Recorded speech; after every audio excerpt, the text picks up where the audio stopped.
Assalamualaikum warahmatullahi wabarakatuh. Perkenalkan, nama saya Ahmad Fatul Fahmi.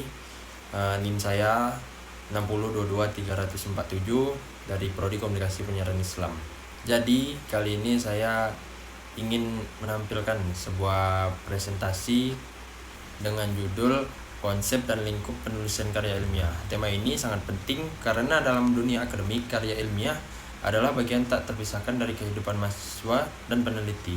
Teman-teman, di dunia pendidikan tinggi, karya ilmiah punya peranan yang sangat penting. Karya ilmiah bukan sekedar tulisan untuk tugas, tapi merupakan hasil dari proses berpikir kritis, sistematis, dan berdasarkan fakta. Lewat karya ilmiah, seorang mahasiswa bisa menunjukkan kemampuannya dalam memahami teori dan menerapkannya untuk memecahkan masalah yang nyata di masyarakat. Selain itu juga, penulisan karya ilmiah juga menjadi sarana untuk melatih kejujuran dan integritas akademik. Artinya, setiap data yang kita tulis harus bisa dipertanggungjawabkan dan bersumber dari referensi yang valid. Kemudian kita masuk pengertian karya ilmiah. Lalu apa? Sebenarnya, karya ilmiah secara umum adalah tulisan yang disusun berdasarkan metode ilmiah untuk membahas suatu masalah yang tertentu secara objektif. Menurut Goris Kerap, karya ilmiah adalah tulisan yang berisi hasil pemikiran, pengamatan, dan penelitian dengan metode tertentu, disusun secara sistematis dan logis, serta menggunakan bahasa formal dan objektif. Sedangkan menurut Suharsimi Arikunto, karya ilmiah merupakan hasil penerapan metode ilmiah meliputi langkah-langkah seperti identitas masalah, pengumpulan data, analisis, dan penarikan kesimpulan. Jadi, karya ilmiah itu tidak bisa dibuat secara asal-asalan, harus ada proses berpikir logis, rasional, dan ilmiah di dalamnya. Kemudian ada fungsi karya ilmiah. Karya ilmiah memiliki banyak fungsi penting, baik di dunia akademik maupun dalam kehidupan nyata.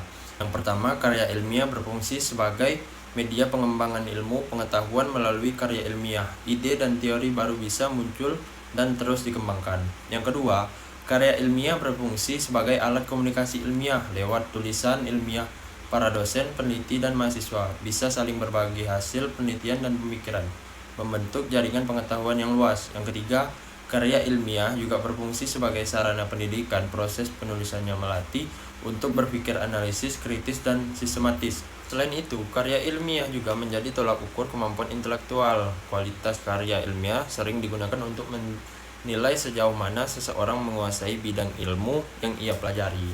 Dan yang tidak kalah penting, karya ilmiah juga berfungsi secara praktis dan inspiratif. Banyak hasil penelitian yang bertuang dalam karya ilmiah memberikan solusi nyata untuk masalah sosial, ekonomi, dan lingkungan. Hasil karya ilmiah juga sering dijadikan dasar bagi pemerintah dalam mengambil kebijakan yang lebih tepat dan berbasis data. Kemudian kita masuk manfaat karya ilmiah. Selanjutnya, manfaat karya ilmiah ini juga sangat besar, terutama bagi mahasiswa. Melalui penulisan karya ilmiah, kita belajar untuk berpikir logis, sistematis, dan jujur. Karya ilmiah melatih kita untuk menghindari plagiarisme, mencantumkan sumber dengan benar, dan menuliskan berdasarkan fakta. Selain itu, karya ilmiah juga meningkatkan kemampuan komunikasi tertulis karena kita belajar menyampaikan ide dengan bahasa yang efektif dan terstruktur.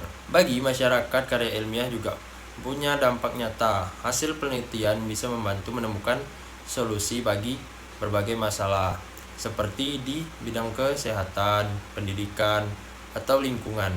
Dan bagi mahasiswa sendiri, karya ilmiah juga adalah bentuk aktualisasi diri, cara kita menunjukkan bahwa kita mampu berpikir ilmiah dan memberikan kontribusi untuk kemajuan ilmu pengetahuan. Kemudian ada syarat terbentuknya karya ilmiah. Nah, agar sebuah karya ilmiah dianggap baik dan layak disebut ilmiah, ada beberapa syarat utama yang harus dipenuhi. Nah, yang pertama itu ada objektivitas, artinya ilmiah yang harus didasarkan pada fakta, bukan opini pribadi. Yang kedua, ada sistematika penulisan, yaitu struktur yang runtut mulai dari pendahuluan, pembahasan, hingga penutup. Yang ketiga, ada bahasa ilmiah, yaitu bahasa yang formal, lugas, dan tidak emosional. Keempat, keabsahan data. Semua data yang digunakan harus berasal dari sumber terpercaya. Dan kelima, orisinalitas. Karya ilmiah harus hasil pemikiran sendiri, bukan hasil menyalin dari orang lain. Selain itu juga ada aspek tambahan seperti relevansi, konsistensi, ketelitian, dan etika penulisan ilmiah. Semua ini agar karya ilmiah kita benar-benar berkualitas dan bisa diterima secara akademik. Kesimpulan dari yang di atas tadi, dari semua pembahasan tadi dapat disimpulkan bahwa karya ilmiah adalah sarana penting untuk menggambarkan pengetahuan dan melatih kemampuan berpikir ilmiah mahasiswa. Melalui karya ilmiah, kita belajar untuk berpikir kritis, objektif, dan jujur, serta berkontribusi terhadap kemampuan masyarakat. Sebagai saran, mahasiswa sebaiknya terus melatih kemampuan menulis karya ilmiah dan mengikuti bimbingan dari dosen. Mungkin demikian hasil dari penjelasan saya. Lebih kurangnya saya mohon maaf. Terima kasih, mudahan dari teman-teman bisa dimengerti.